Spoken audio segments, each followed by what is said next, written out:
Hey friends, welcome to This Week in Astrology with your friend Gretchen Heidel, full-time astrologer, life coach, Reiki master, and so much more.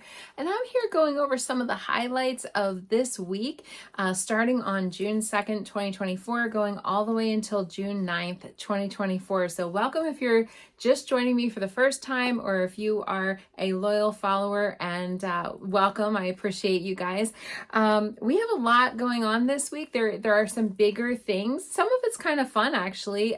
We do have a big new moon coming, so you want to make sure that you stay tuned till the end. I'm also going to be pulling cards at the end to let you know how this week in astrology will go, how this new moon will affect you. But also we have some other really fun things with Venus. Mercury's on the move, so you don't want to miss that. I'm just going to dive into Sunday. I know that I'm posting it a little bit after the fact, but I know sometimes you guys want to see or hear what was going on because there was a lot of stuff last week and this week, and I apologize. I missed posting my video last week. I took a little sabbatical, I'll be honest with you. I realized that I just needed a break. Sometimes that happens, and I've been really doing a lot with social media. I'm going to be changing my social media a little bit, so thank you guys for hanging in there as I figure all that out and navigate that into a more healthy work-life balance. But I still want to make sure that you guys get the news because, again, I do really feel that this information helps us. And last week was a bit turbulent, we'll say, especially as we got to the end of last week. We had a big conjunction between Mercury and Uranus, and that was very jarring or sort of unexpected. There was a lot of astrological energy. That square was highlighted between Ceres and Chiron, something we needed to heal, but we weren't really nurturing ourselves. So that was all last week. And then as we get into this week, and I did have, by the way, a lot of people, I kind of posted that mini video from last week, and I did have a lot of people messaging me like, oh, yeah, what was that? It was just very jarring, and some of the energy was a little funky. So as we get into this week, it starts really, I'm going to say, on Sunday. Jupiter is forming a trine with Pluto, and so by far that is one of the biggest transits happening this month. Jupiter forming a trine with Pluto, I mean, it's kind of a big deal. Jupiter is newly in Gemini. Pluto is also in Aquarius, though it's retrograde now, which means it's going, seeming to go backward as it appears from the planet Earth. And it's interesting because financial astrologers, and when I say financial astrologers, I mean people who are registered, certified stockbrokers who are also astrologers. So that has its own sort of specialty. You might not have realized that exists, but a lot of JP Morgan and some other big, banks and things actually consult with astrologers very often. To learn about, some of these cycles. You might be shocked to know that, but that's a real thing. And so according to financial astrologers, anytime Jupiter positively interacts with Pluto, it can be an amazing thing, and that can be great wealth can actually be built around those cycles. So that is happening, Jupiter forming a trine, which means they're both in air signs, they're both getting along, that's very harmonious. So if you think about two planets that are very extreme, it's Jupiter and it's Pluto. Pluto is all the way black or all the way white, it's very extreme, very hot or cold, black and white, and then it's also obsessions, and it's we're not neutral with Pluto. And then when we get into Jupiter makes everything bigger. So when we think about that, that's when, wealth can be really built, great wealth. Now, it can also work conversely, where if those two are not getting along well, or if they're negatively aspected in your chart, by the way, a lot of people contact me and they go, am I going to be wealthy in my lifetime? Well, look and see how the Jupiter and Pluto interact in your chart. Okay. Now, sometimes if they're even square, they can still produce some wealth, though that's usually wealth that was really hard to come by, or, is more difficult to be able to make that sort of wealth. But anytime they come together is good. in a positive way, especially. Now, it can dredge up all the dark stuff of Pluto for sure. And I always say, look at the players, where Jupiter tends to be much more positive, Pluto not so much. Pluto does tend to be a planet that is known for being a little difficult, like I said, obsessive and jealous and vengeful, and all these different types of keywords are associated with Pluto. But again, these two are kind of coming together in a positive way, both air signs, Aquarius and Gemini. And that can just increase our intellect, increase our wanting to talk, increase our wanting to talk about things that are deep and meaningful. I mean, for sure, when you get those two together, they're going to want to dig out, suss out what's going on beneath the scenes. So that came to a peak at 8:13 p.m. on June 2nd, Eastern time. So earlier than that, if you're out on the West Coast, at 5:13 p.m. It's going to be active, for over a week or two, maybe even 3 weeks. I mean, that's going to be active for quite a while. That's a longer lasting one, bigger transit. And so that's going to be a really positive thing. And then even as we get into June 4th, I'm going to go a little out of order here because I'm going to just talk about this one thing.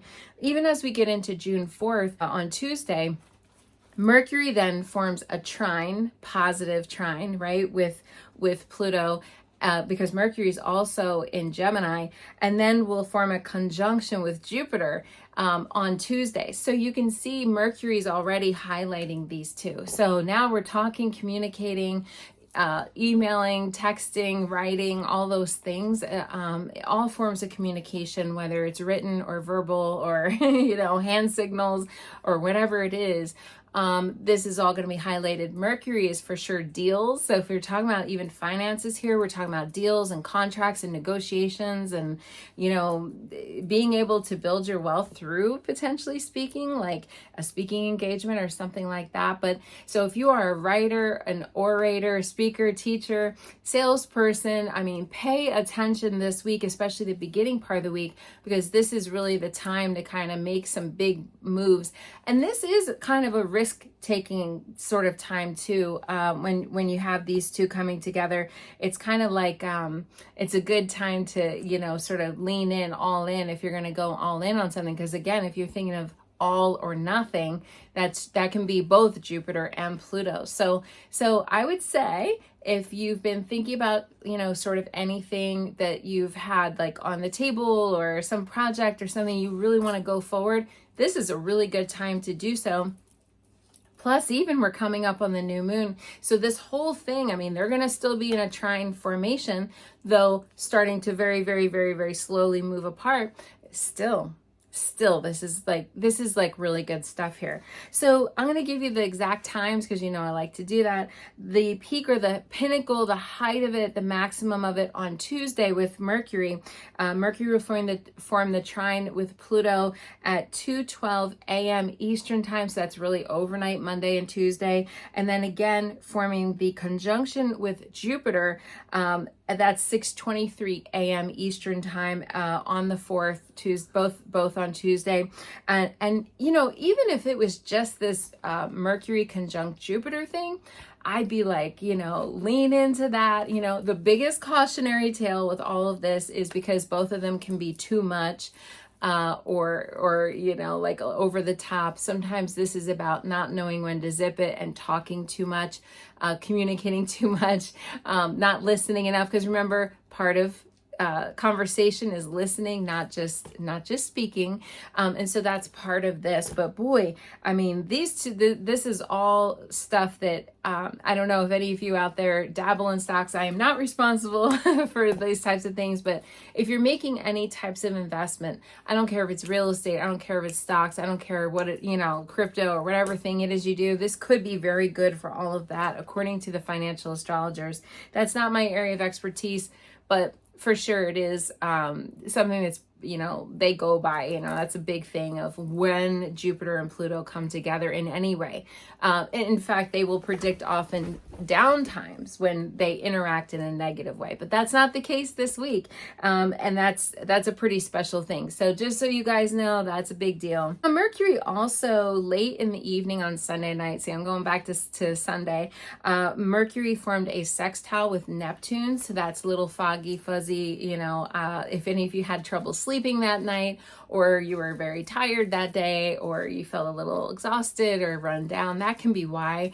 It can be very imaginative too, and it can be very good for creativity, creative writing, songwriting, writing a sonnet or a poem or some kind of thing. That can be very good for all of that creative type stuff. But it can also be a bit sleepy. It can also be a bit spiritual too, like where we want to talk about, life's bigger meanings and things like that.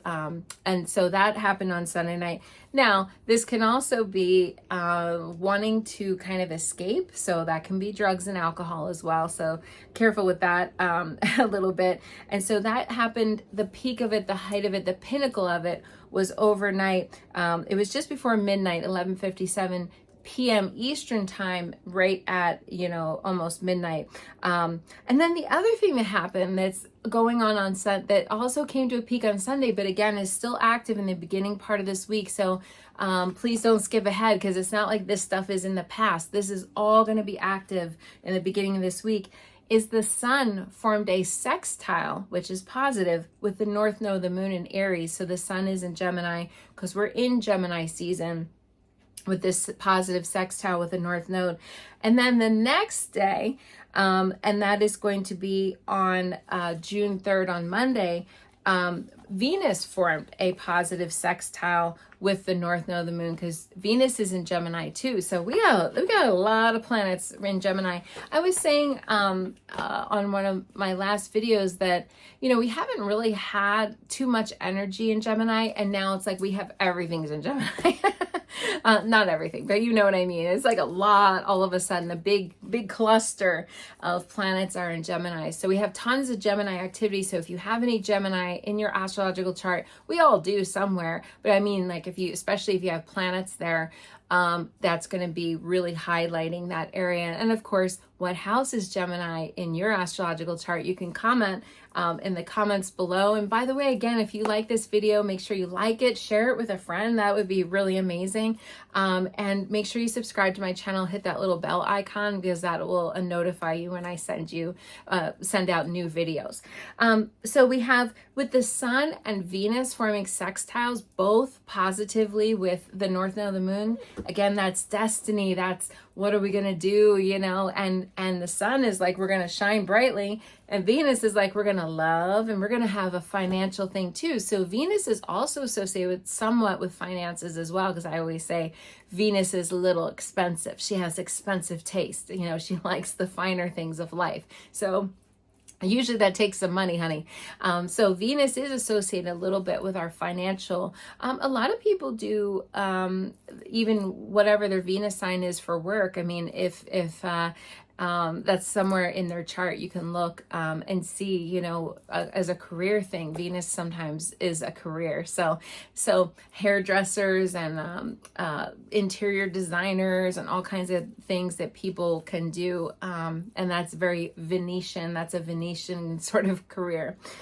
So that's happening again on Sunday and Monday. So both of these are very active again in the beginning part, and that helps us to lean into, where are we going? What are we doing with our life? And again, our love and our money and all of that. Remember that Venus is not just our relationships, but also think about Venus as love and self-love too. It's like how we express our sensuality, also how we express our creativity. And I am going to talk more about Venus. There's a big Venus thing happening this week, but first I do want to cover Mercury on Monday moved into the astrological sign of Gemini. And so that's happening too on top of everything else. So that happened overnight between Sunday and Monday, 3:37 a.m. Eastern time on Monday, June 3rd, 2024. And so with Mercury moving into Gemini, now we got Mercury in its home, that's in its home planet, home sign. Mercury is the ruler of Gemini, and also honorable mention Virgo as well. But with Mercury moving into being in its home sign, that's very, very comfortable for Mercury, to be there. The sun is in Gemini, Venus is in Gemini. Now we got Mercury in Gemini. There's a lot of planets heading in there. Jupiter's in Gemini. We got a lot going on in Gemini. So with Mercury being there, thinking, talking, communicating, orating, speaking, traveling. Okay, because remember in Greek mythology, Mercury rode around in the chariot and he had the Pegasus, the horse, and all that stuff. That is all about, how we get around. Planes, trains, automobiles, ferries, subways, all that kind of stuff is very mercurial. And so with Mercury being in talkative Gemini, think about tidbits. Think about small little bites. I do my astro tidbits every day. That's literally what I call it. But it's like small little bites. It's getting that little information out quickly. Okay. It's smaller news articles. It can be gossip. We're just going to say that. Okay. Mercury and Gemini people can gossip, potentially be able to spread the news. Maybe you're doing some kind of writing or speaking or some kind of thing. But remember, we have to also listen. That's part of communication, is listening. And sometimes we'll say Gemini isn't totally great at that. Yeah, every once in a while I'll get somebody that says, but they're a quiet Gemini, and maybe they have a quieter, planets, either rising sign or moon sign or something that's holding them back. But really, most of the time, Mercury and Gemini folks are typically a little bit hyperactive as far as the speaking goes. Now, here's something that I want to give you just as an honorable mention. If you don't know your astrological chart and you say to me, hey, Gretchen, I don't know what sign my Mercury's in. Usually, Mercury does not travel very far from the sun. So it's either one sign before or one sign after, but usually it's in the same sign as your sun sign. Every once in a while it'll be behind or in front of, but usually it's roughly in the same sign as your sun sign. So typically, let's say you're a Taurus, a lot of times if you are a Taurus, yeah, you could have Mercury in Gemini, but you most likely have Mercury in Taurus, or even in Aries. Okay, so that kind of gives you an idea of Mercury. Mercury is never too far away. So it's usually spot on in the same sign, or like I said, very close to. So with having Mercury in Gemini, we're talking about speaking and doing all that stuff. It is also about slowing down, listening, being able, remember, a conversation is kind of like a tennis match. You just want to lob the ball over and they lob the ball back. And so it's a little bit about that. It's not like deluge of someone talking at you instead of with you. And it is also kind of how we process information, and a lot of people with Mercury, again, I'm not diagnosing anybody, I'm just mentioning this as an honorable thing. Sometimes this can be a little bit of an ADD or an ADHD type of a placement, because if you think about the twins, have you ever had two kids or babysat two kids where they're little and they're just one runs this way and one runs that way? It's wait, come back, that can be a little bit babysitting the Gemini twins. Because we can be all over the place and a little scattered. So we have to make sure that we really ground and center ourselves. Now, Mercury in Gemini is not going to last very long, because Mercury is really speedy right now. It's totally done its retrograde. It's totally back on track and moving full steam ahead. So it's only going to be in Gemini for 2 weeks, and that's it. Peace out. It goes into another sign. Just so you guys know, on Monday, June 17th, both Venus and Mercury are going to move into the astrological sign on the same day in Cancer. And so that's pretty cool that it's kind of unusual a little bit for them to both change signs at the same time, which means Venus and Mercury are moving very, very close by, very close together and forming a conjunction at that time. But that's kind of an interesting thing. Now, I want to use that as a segue to get into what really cool and interesting thing is happening with Venus this week. Because like I said in the beginning, Venus is going to be active as well. On Tuesday, on June 4th, 2024, Venus is going to be forming what is called a superior conjunction in the astrological sign of Gemini. That's a big, huge deal. It means the Sun and Venus are going to be conjunct that day. It's going to be coming to a peak, a height, a pinnacle at 11:32 a.m. Eastern time. Earlier than that, again, if you're on the West Coast, it's a big deal. A lot of people are going to probably call this a cazimi because that seems to be the new buzzword. Everybody's like, it's a cazimi, and that means in the heart of the sun. I'm not sure it's technically a cazimi this time, because what's going to happen is Venus is actually going to go behind the sun. So I'm not sure if you call that being in the heart of the sun. I guess if you're observing it from maybe a spacecraft, you would see it, but it's going to actually go and disappear behind the sun and then come out.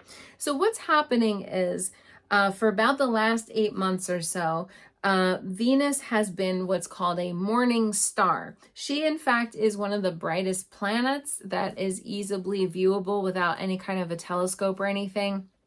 And so she's been a morning star. Now, since she's going to go behind the sun and she's going to go out, this is basically called a superior conjunction. It happens once every 584 days. So this is not really like a normal, like everyday kind of thing. Yeah, there's times when she forms conjunctions with the sun, but this is called a superior conjunction, which is also equivalent to a full moon, if you will. It's called a full conjunction with Venus. The inferior conjunction is called a new Venus. This is called a full Venus. So if you think about new moon and full moon, this is almost like a full moon for Venus. Now, I want to show you what the deal is in case if you guys don't understand what happens with Venus. And it's pretty darn cool. What happens is when the Sun and Venus are doing their dance, Venus has a truly spectacular orbit. It's called the Rose of Venus. And I wanted to show you because, pictures paint 1,000 words. So if you haven't seen it before, this is it. No, I didn't just get really fun with my little Etch-a-Sketch. I didn't do that. This is literally what the orbit of Venus and the Earth looks like as they orbit around each other. It takes 8 years to do that. And if you can see, it looks like there's a five-pointed flower in the middle here, and that's why they call it the Rose of Venus, because it's pretty spectacular. So I kind of made one that was a little bit so that you can really see it. So when Venus is doing her little swirls here in the middle, like kind of towards the inside of the flower, that's called the inferior conjunction. And then on the outside, it's called, around here, it's called the superior conjunction. That's what we're having this Tuesday when it goes from out here. And then it becomes an evening star. So it's pretty spectacular. I mean, I think Venus is pretty darn interesting. That's why I wore my flowers today, because we're going to talk about the Rose of Venus. And in case nobody has ever seen it, it's also called sacred geometry. A lot of people call that sacred geometry because, I mean, look at how just nature is friggin' amazing and the universe is amazing. And I don't know. I mean, I just think you don't even have to make anything up. It's just like so beautiful. So, that is the orbit, and it's very special of Venus. So I wanted to kind of show you guys what was happening as it moves out, far away. It goes behind the sun, and then it becomes the evening star. Now, we will not be able to, and they call it a star. It's for sure a planet, but that's what they call it, an evening star. It's not going to be viewable until like mid to late summer. So we may be able to see it right after sunset. Within the first hour or so, maybe in July. It takes a little while for it to be viewable as an evening star. Those of you who are awesome and you watch me from the southern hemisphere of the world, you guys might be able to see it easier. I'm up here in the United States, so we're going to have to wait a little bit longer than you guys will. So anybody from like Australia or New Zealand or whatever that's watching me now, you guys will get to see the beautiful Venus. So I think that's pretty spectacular and pretty cool. And so as it does the superior conjunction, which means it's like at its fullest, it's almost like a full moon for Venus, but not in a negative way. It's just that she's like feeling spicy and she's her most powerful. So she is, again, that peak of it is going to be on Tuesday, 11:32 a.m. Eastern time. Earlier than that, again, if you're out on the West Coast, and that's going to be, Sun is going to be in Gemini, Venus is going to be in Gemini. She's going to go behind the Sun. I'm not sure if that's technically called really a cazimi, because you're going to be behind the Sun, not in the heart of the Sun, behind the Sun. But I'm sure you're going to see a bunch of astrologers posting all about that. And what this means is, I mean, this is always very special because it's like the Sun and Venus are hooking into each other. Gemini, the tarot card literally associated with Gemini is the Lovers, because it is said that Gemini is always looking for its other half, its other twin, its other twin flame, I guess. So that's pretty special, I mean, now we're hooking straight into, I mean, anytime you get any kind of a conjunction like that, that's powerful. But this superior conjunction, this is even like bigger of a deal.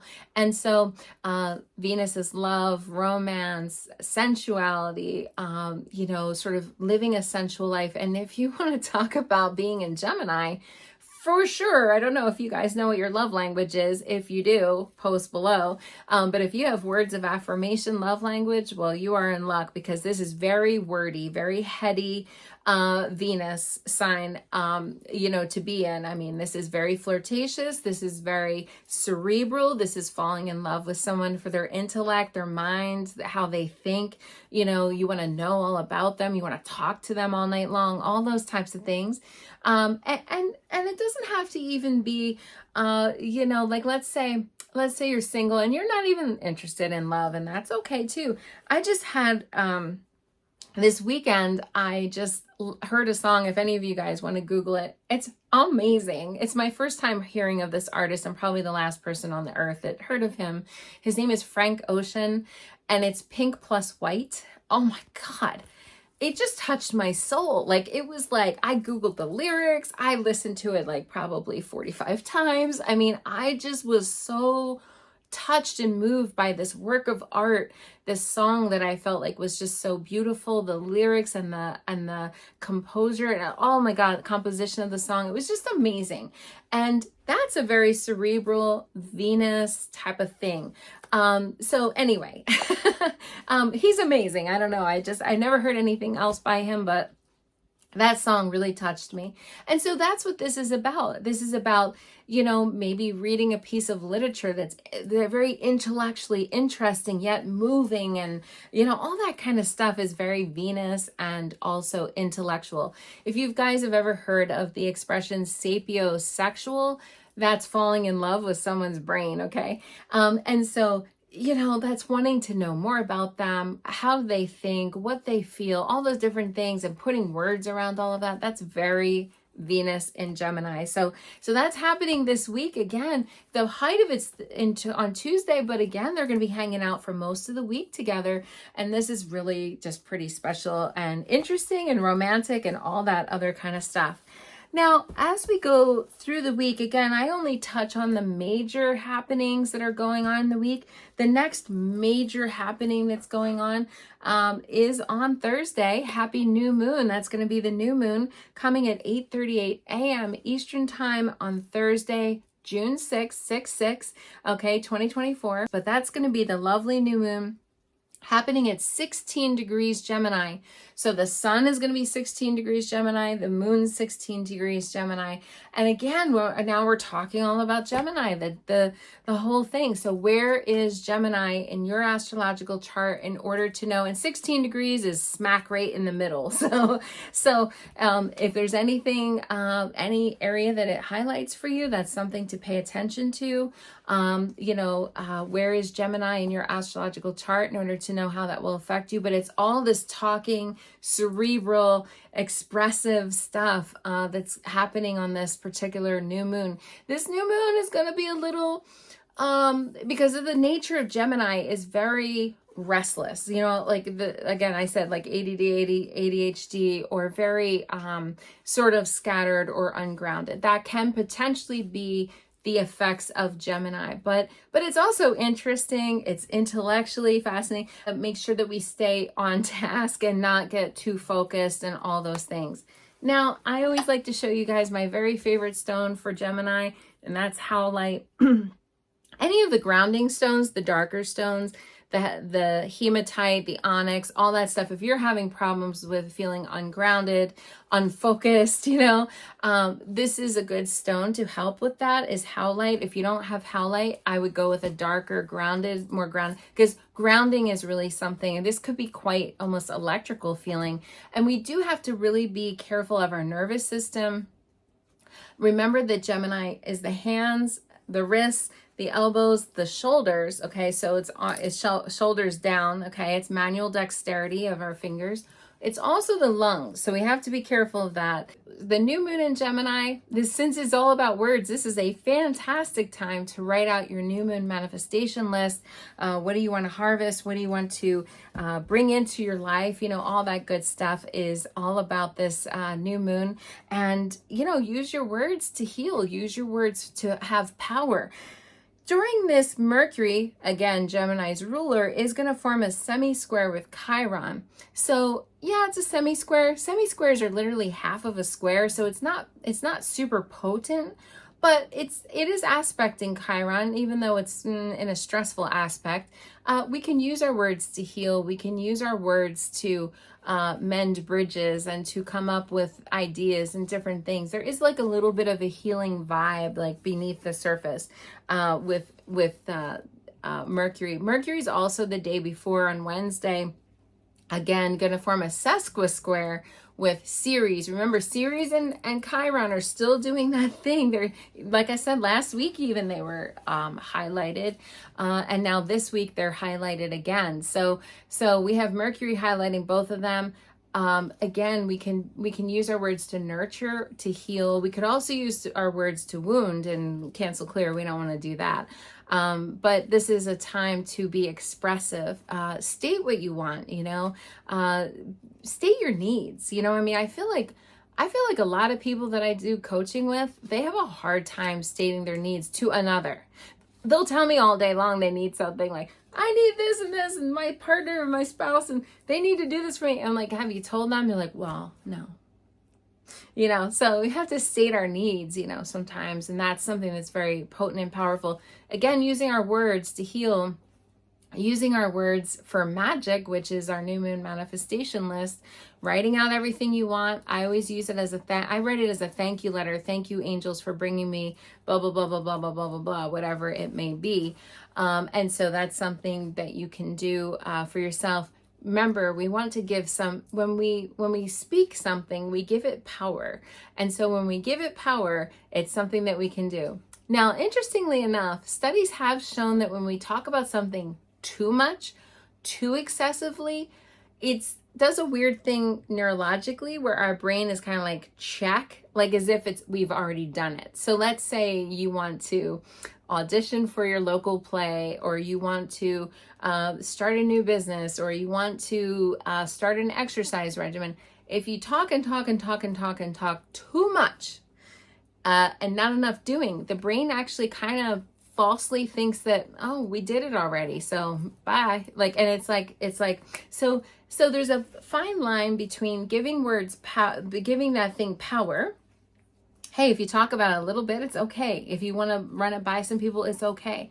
But talking about it excessively to everybody, and then sometimes you might feel like it, like kind of the energy sort of comes down on it. That might be why. So we want to make sure that we keep, if we have a goal or if we have a dream or an aspiration, that the words give something power.